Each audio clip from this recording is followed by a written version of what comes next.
Here we are. We are live. Welcome back, everybody, to the Take a Stand live event. So over this event, I'm going to be talking to 35 incredible women who all each have a story of triumph over trauma. And they're sharing their stories to show you that there really is light at the end of the tunnel, regardless of whatever the struggles are that you are going with in this present moment. Now, these conversations are raw. They can be quite challenging to hear. So if you find emotions bubbling up to the surface, please do make sure that you have the support that you need. Talk to friends, talk to family, talk to your doctor. If you feel that you are spiraling out of control emotionally, which does sometimes happen, let's face it, that's part of the trauma recovery and healing journey. Please pop yourself down to your local hospital where you can access emergency services. So just please make sure that you are looking after yourself. But just know it is perfectly natural for these types of things and emotions to bubble to the surface. So just a quick welcome to everybody on YouTube. Thank you for joining us again. And if you're new to the channel, this channel is all about living life trauma-free. Please consider subscribing, click the notification bell, give us a thumbs up. And if you have a question for Kellita, and I'm hoping I've said your name correctly. Yes, brilliant. Just pop it in the chat box, or what I'm going to do is I'm going to pop her details below so you can click and find out more information about her and connect with her direct if you have any questions that you would like to ask. Okay, that's my intro done. Whoop. I know it does feel like that. It does feel like a bit of a, I've done that now. Yes. Kellita, I would love to hear about your story of triumph over trauma. Absolutely. I need to preface it with, I didn't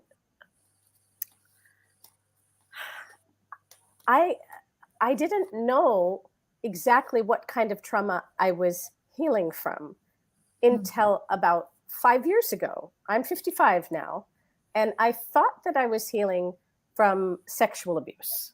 That was what I knew that had happened. I knew that happened. It was on the calendar in my life. I could point to the date and the place, and I knew that was a piece of my journey, and I really focused on that being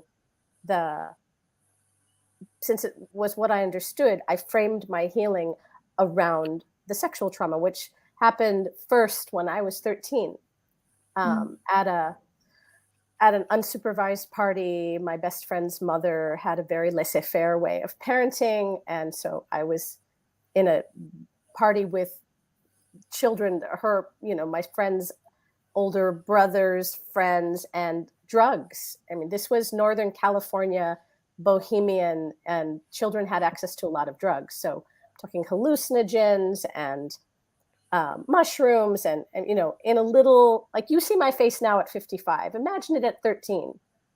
It's a pretty much, open, super innocent, super curious kid who just was in the wrong place at the wrong time with the wrong face and the wrong, I don't know. Can you feel kind of just even my heart right now, Wendy? There's just an open-heartedness, open-facedness. So I'm not going to go into a whole bunch more details there. And you don't need to. I don't need to. Nope, don't need to. And then throughout my life, relationally and sexually, I would find myself, no surprise, in similar situations where I kept trying to have it go a different way. That never quite worked. And I'm going to fast forward all the way. Well, I'm going to seed in here that I had an intuition, because my spirit, my sweet little spirit, couldn't stay present that night in my body. My sweet little spirit, which had been so very, like, I was so in touch with my feelings, my sensations, my desires as a little girl. Like, I knew what I wanted to eat. I knew when I was hungry and then when I wasn't hungry. I self-directed to do my own homework. I was a very self-directed, self-knowing kid until that moment. And then my spirit the best I can try, I went to the hills, but it left me breadcrumb trails and sent me messages that I could hear better or worse. But one of the messages was, get yourself to dance class. And I had actually turned down dance lessons. I was lucky enough to have had them offered. And I said no, because I trusted my own body and I did my own dance. I didn't need direction until I did. And then I asked for the lessons again. And I was lucky enough to have them delivered. And I did ballet at first. And that was not my best form. I had a ballet divorce 4 years later. I was very masochistic. But I did eventually find an unusual dance form called burlesque. And that didn't happen until I was in my early 30s, actually. It took a long time. I tried a lot of forms, and then I was quite depressed and not connected to myself when I wasn't dancing, but none of the forms were quite right until I found burlesque, which is unusual. And for most people, just the thought of burlesque is, oh my God, how vulnerable, like that, how on earth? But for me, it was the opposite. In those 3 to 5 minutes on stage, those were the only minutes that I actually associated fully back into my body, because it was and continues to be my gym for connection with self. And the elements that created it for me to be that were, I knew it was when my song started, I knew this is my moment. I'm not stepping on anybody else's toes. I'm not intruding. I'm not shining where in someone else's place. This is my time, the duration of the song. And then this is the place, literally, whether the stage was 5 feet by 8 feet, 10 feet by 20 feet, or now in my Zoom square, wherever it was, that I knew this is my space. I don't have the ability, even if I wanted to eclipse someone else. Part of my trauma really was shrinking down incredibly, somehow coming to the bearing the burden which could never be a little child's burden, that it would be their responsibility to not need and to not exist. But in those minutes, and in those minutes on stage, I was allowed literally to come back and to shine. And I used it as my prayer, literally. My prayer and gym. I'll use both those contradicting metaphors. I was literally allowing myself to feel myself. So I used it as a gym for the opposite of dissociation. I used it for direct embodiment and for playing with discovering, what is my consent? Do I, in this moment, with whoever are the people witnessing me, I specifically call them witnesses, not audience, and genuinely, does it feel safe to be me in their presence? And the safer it feels, like I just stay tuned in, like every second I'm checking.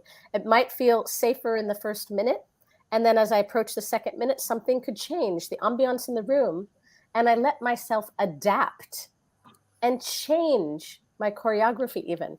If I'm feeling safer, like I want to reveal more, skin-wise and energetically, I move in that direction. If less, I move away from it. So it's literally like these 3 to 5 minutes of truth telling and creating and guiding a safe space for myself, and a space in which I can give this gift of my fully illuminated body, and specifically my body. So that was / is my way of coming back home, having my felt sense of self. Here's where I want to loop back to that piece of I do not see it now as me healing from sexual trauma. That's actually the smaller, that's the smaller thing. That's a little bit in my understanding and experience. It's a little, I call any kind of trauma that you can point to a time and a date, like shock trauma. I call it boom, boom trauma. Boom, boom trauma. You could, okay, like life was going along one way, like as I described to you, how I felt, very alive and full of agency. And then very clearly the next morning, leaving that home, I was a shadow of myself, just a straight up shadow. It's like the lights went out. But what primed me for that, and the other kind of trauma, which thank goodness people are talking about now, is developmental trauma, complex PTSD. I like to call it drip or attachment trauma, relational trauma. I put them all in the same bucket. I know there are distinctions, but to me, they're all close enough. And it's drip. That's my favorite term because it's so evocative visually. It's just like drip trauma is like a constant drip of anesthesia that puts me or us or whoever experienced it into a trance. And it's like, imagine like all my life below my arms, I'm in the trance. And these trances usually get set in our family of origin. And here I'm going to just show you how. And then I learned, like, just through this working with myself and dance, to peek out, like, oh my God, I'm out of the trance. And like, I couldn't maintain being out very long at all at first, because it's just too stunning. Because in the trance from developmental trauma, it's a chronic being misseen. And it comes from, variety. My opinion is not just a few people suffer from developmental trauma. I think most humans do. It just depends the degree. The degree can be more severe or less severe. But I think none of us escape childhood being seen for our full, true, radiant essence. Yeah, for sure. It's not a thing. It's not a thing. And this is what I've primarily been healing from. But I want to open up to you to ask questions about it too. I don't want to. Yeah, no, but the way you're expressing yourself is beautiful, and I love how you have described the closing down of yourself after that experience. I think you described that really, really beautifully, and I can feel it through you when you're talking about that experience. And when I see you now, and I've watched your videos and I've watched your mini documentary, and I have watched some of the Zooms, by the way. Oh, have you watched the Zooms? Yes, I have, and enjoyed them immensely, watching people express themselves. Beautiful. Yeah, it really is, for someone to reclaim that for themselves and to experience themselves as being sensual in a safe space and being able to express it. With the women that you work with, is trauma a common theme? Is that why they come to work with you? Yes, and I don't know if it's top of mind conscious. I mean, I talk about it a lot. So, and I didn't always. It took, first of all, for me to feel, I'm 22 years into this work, and that I didn't talk about it for the first 10 years. I just was doing the practice, teaching the practice. And just like anyone who's kind of trying to hide their magic, it was seeping out right, left, and center. But I started wanting to articulate. I became dedicated to be able to articulate how I see what's happening. And it evolves as I learn more and experience more. About 12 years ago, it became very important to me. And so now I have 12 years of refining how I describe what it is. And trauma and just shame, I would say the shame of not what someone's done or even has been done to them, just existential shame, the sense that I do not have the right to exist. I do not have the right to need. However that came about, through boom, boom trauma, drip, drip trauma, or most often a combination of the two. Yeah. And the vulnerability, and you having seen that short documentary, somehow it just came forward from so many people in their own language that it's this ironic, unexpected marriage of finding self-power through the vulnerability. Yeah. Through the vulnerability of revealing oneself in a very, very revelatory act, where skin is being revealed, where someone's energy is really being naked for us. And it's really the energy being naked is the more profound thing to me. And the skin reveal is but a metaphor for the revealing of the essence. I do want to name that the vulnerability, though, it's not a forced vulnerability. It's not, oh my gosh, I'm just going to do this thing and then I'm going to feel better. It's every step, every choice of how I will let you see me, or whoever is creating this conscious burlesque act. The step of vulnerability is coming because it genuinely feels safe. There's no pushing into, like, I'm going to take a breath and jump in. No. It's genuinely, what am I feeling and what are my body sensations? Like, we're tracking on that level all the time. So the beauty is witnessing someone having their own genuine experience and their own feelings. And feelings are messy and layered, the lasagna of feelings. It's rarely that we're just joyful or only angry. It's, it's the joyful, angry, grief lasagna. And when we allow that complexity come forward and we let someone else see us in that, this is the body. Wait, I have to get my hand so you can see it. This is the body of the person who's letting themselves be revealed. And this is the body of the person witnessing. So the person being revealed in this act, they're literally stepping into more and more of their own self. Like we're turning up the pixels or the visibility. And that shoots right over as an invitation to the witness. And then the witness becomes a little fuller of themselves. And it just goes back and forth in this beautiful way. It's like it's a re-mirroring. It's the mirroring we missed from the original caregiver, whether that was mother, father, grandmother, or somebody else. It's the way in which no matter how much they loved us, they didn't see all of us because of their own unhealed trauma. And we are now seeing each other into existence. This is a phrase I use. There's nothing more beautiful. It must be incredible to watch, to hold that space, because it's a holding of an incredible space of healing, to actually watch women to consciously be able to make decisions about their own expression and connection to self. Yes, you just named it. It's each little choice. Yeah, each little layer. Each little layer. Yeah. What's my song? Oh, there's so much that, choosing the song. Yeah. It's the dance partner. It's what's the clothes? Yeah, the clothes. What are each element? Yeah. It's like a rediscovery, and it's in such a it almost feels hard to get my head around, because that's probably because of the trauma that I've experienced.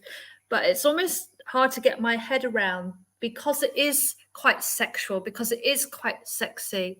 It is very feminine.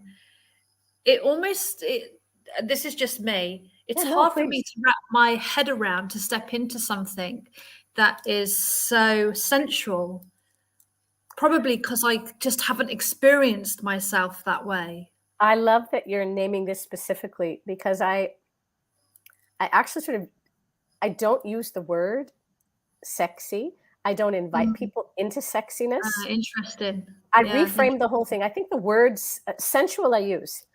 Yeah. But sexy, no. And I even redefine sensual is just being in your senses. It's not it's not putting on no. Yeah. It's to be sensual. It's like, I'll tell you right now what I'm sensing.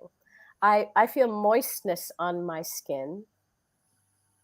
I feel an awakeness in my head and my chest. I feel tingles in my hands.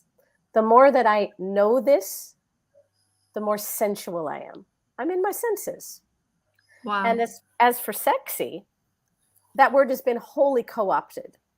It needs an absolute full sexiness in general, in our, I can even say our world culture now, is completely not aimed at what someone's experience is. It's absolutely framed around, am I serving you? Am I Good being point. titillating for you? I have no interest Good in that. point. Zero Yeah. interest in that. Yeah. True sexiness is vitality. It's being fully in your senses. The true original sexiness is being life in a body. That's sexy. It's because it's alive. And so often sexiness is like separated from the whole person. Like here you've got this Yeah. really smart and interesting person, and then when they want to be sexy, they feel like they have to sort of take that all away and come forward with some preconceived idea. No. Yeah.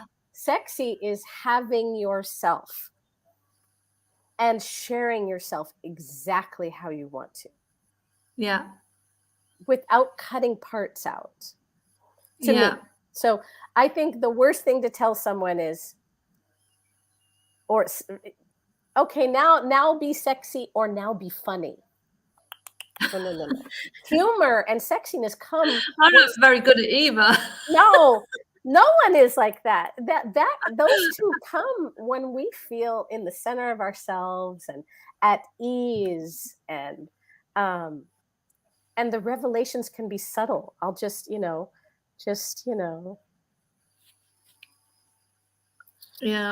I'm not doing this to do something to you to please you. This feels delicious to me. This feels delicious to me.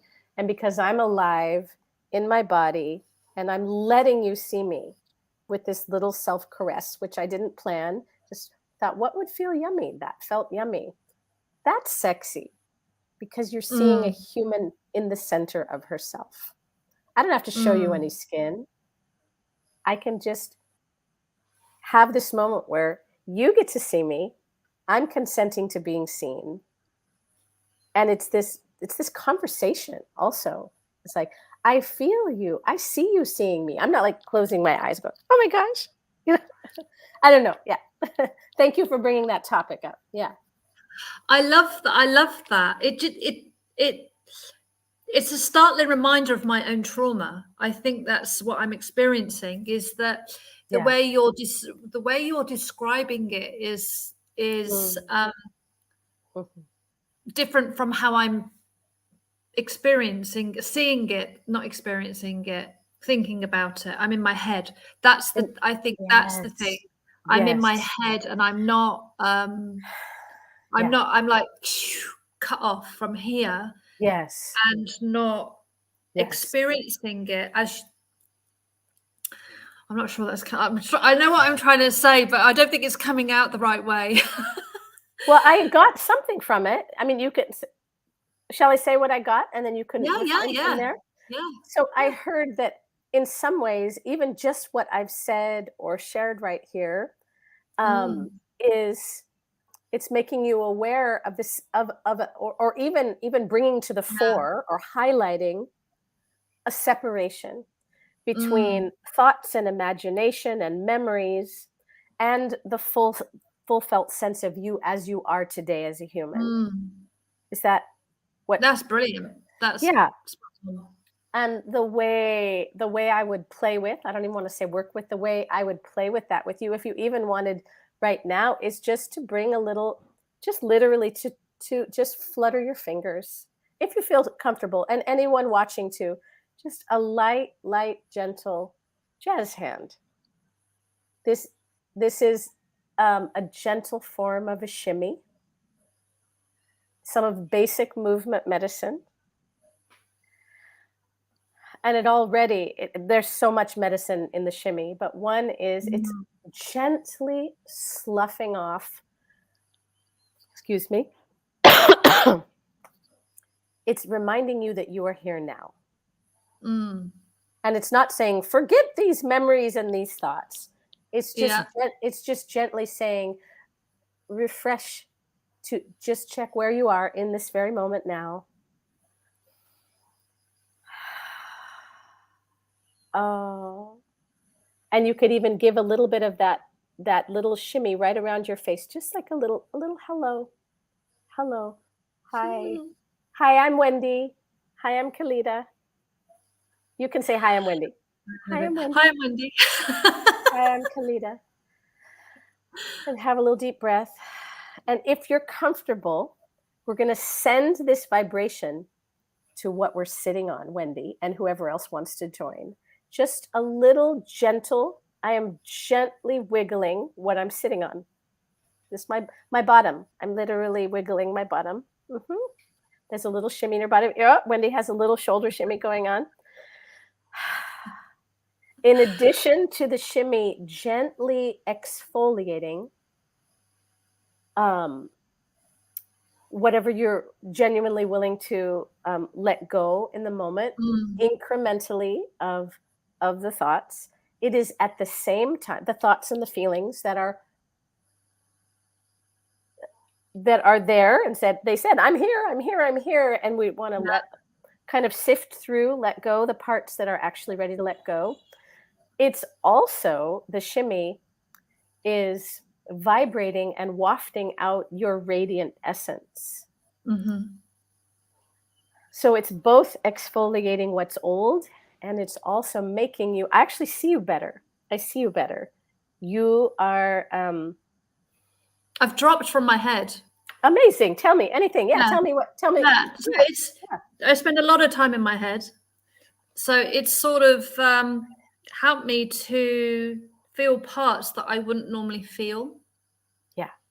So it's helped me to relax more, feel more connected, drop from the head. Yeah, it's really powerful. Yeah. Really, really powerful. I can see why it is so healing. Yeah. Well, I can see why it is so healing. I can see why it is so healing. The women that you work with, is there something that they all share, that they all come to you with, that is familiar across like a theme that they all present with? Yes, I would say it's very similar to the one I described myself experiencing, of feeling, I maybe didn't take it this far, but the sense of feeling responsible, overly responsible for how everybody else is feeling and what everybody else is needing, and twisting ourselves, overextending, over caretaking, over empathizing, over giving, over people pleasing, over all of it.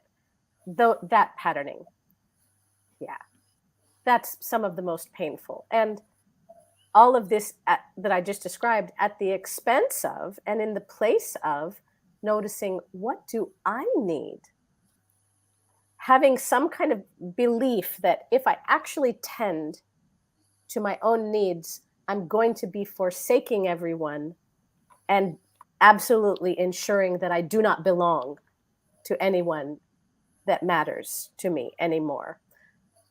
And we come to understand through this unusual I work with very small groups of women. So in the circles, as we're creating these acts, we're coming to experience that. So it's far more experiential than it is me talk teaching. Most of it is learned through an actual doing.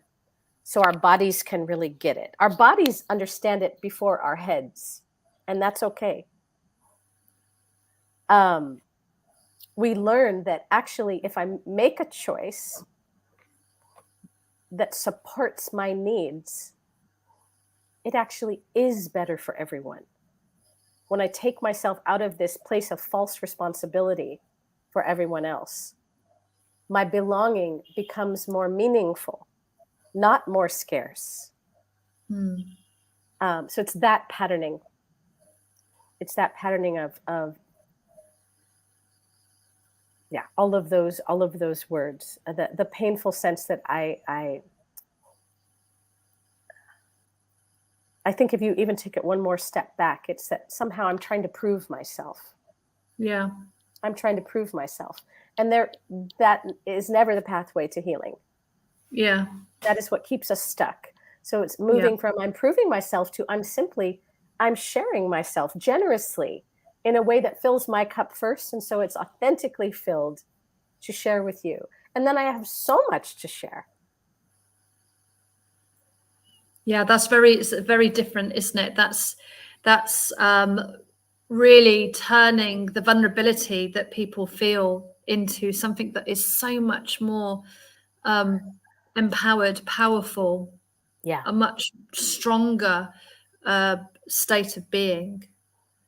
definitely. And the thing is, if we're always chasing that need to please others or to be perfect or to show up in some other way, we're never going to find the answer, because the answer lies only in one place, and that's within us.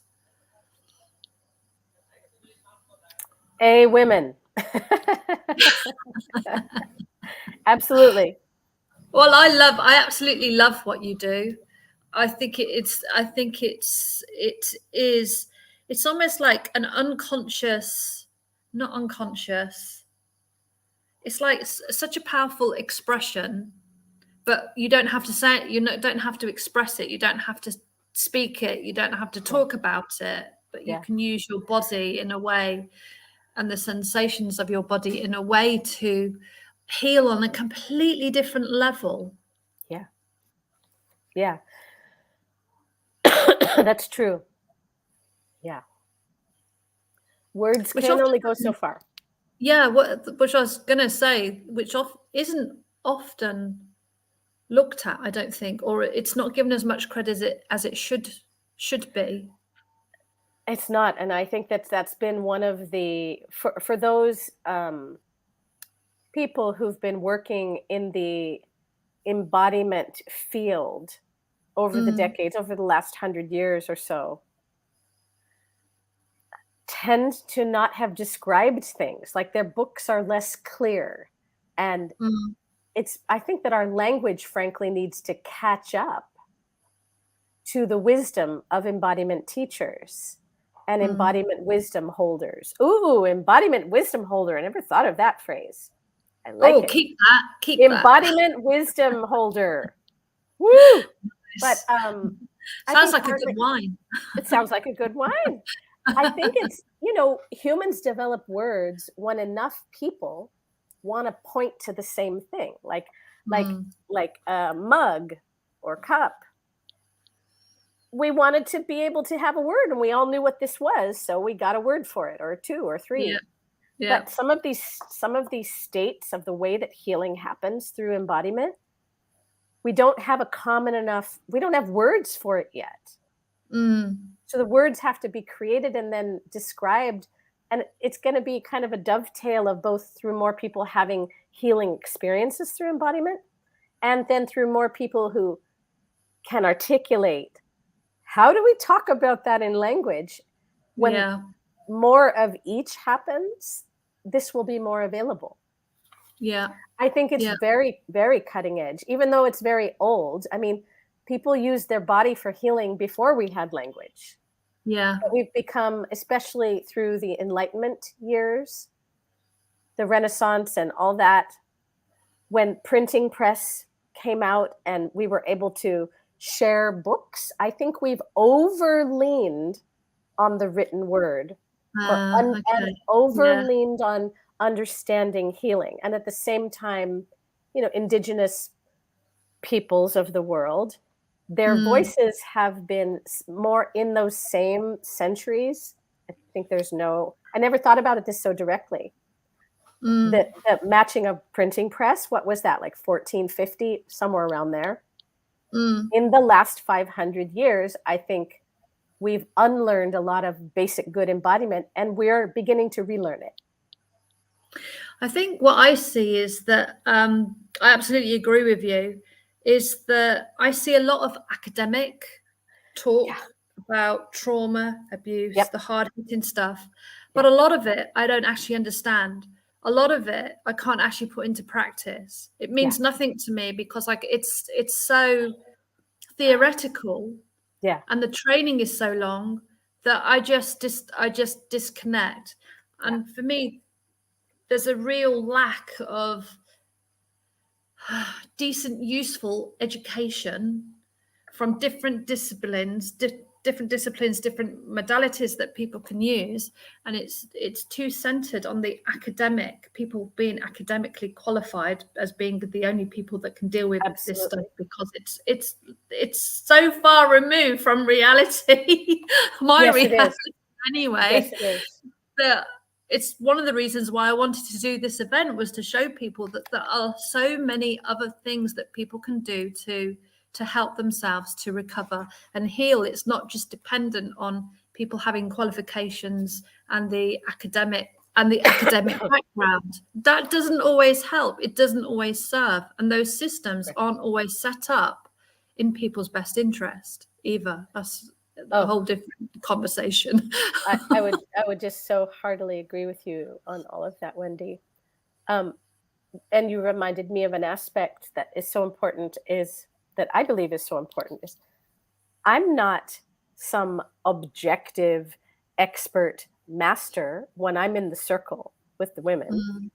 I'm a subject as well. We're all a subject. I lead from a subjective place. I don't lead as some separate person looking in on an experiment, having an experience. No, we're just two people. I happen to be holding the space, but I'm a subject. I'm a human. And the more I think that folks in healing positions try to be objective, the worse it works. Yeah, I get that. That's how I feel. But I just might be a bit jaded. Then I think to myself, I must just be a bit jaded. I must just be like, no, I don't think so. I think it's a system that's in the process of changing.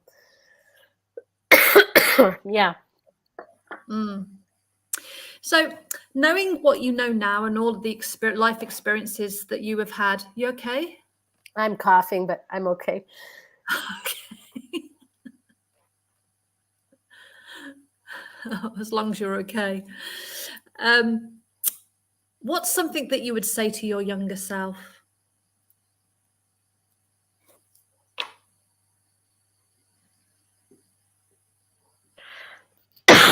Stop trying to heal your parents. Let them be. It's not your job. Yes, that's... Are you sure you're okay? Do you need some water? I'm drinking it. Brilliant. I just want to check in. But I think it is also, I think it's not just the tickle in my throat. It's what we're talking about. I feel a lot of passion around it. And it's and what you were saying. And so, and it literally, my body gets a little inflamed because I feel it really strongly. I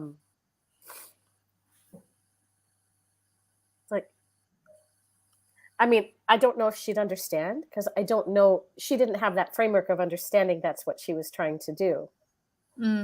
But I'd try to say it nonetheless. And I'd stick around and try to find a way to say it that made sense to her. Yeah.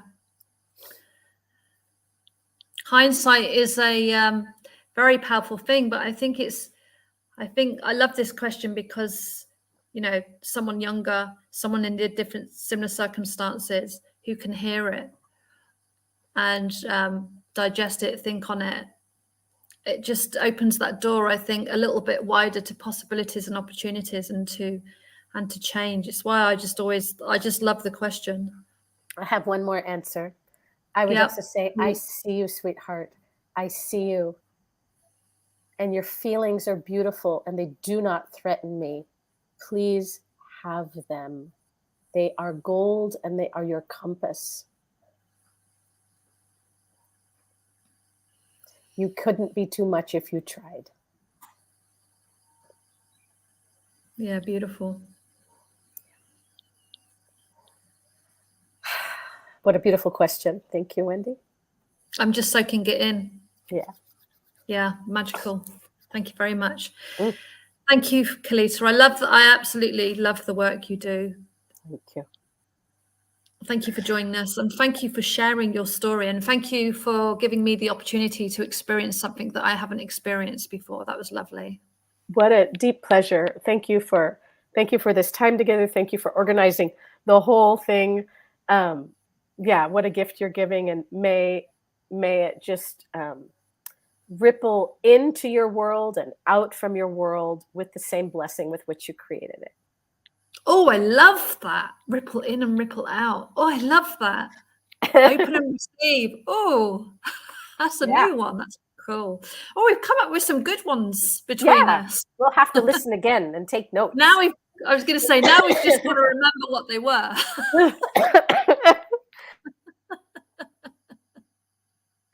You're making me laugh. It's making me cough. Oh, no. Oh, sorry. All right. On that note, I'll let you go and breathe. Thank you, Wendy. Take care. Bye for now. Okay.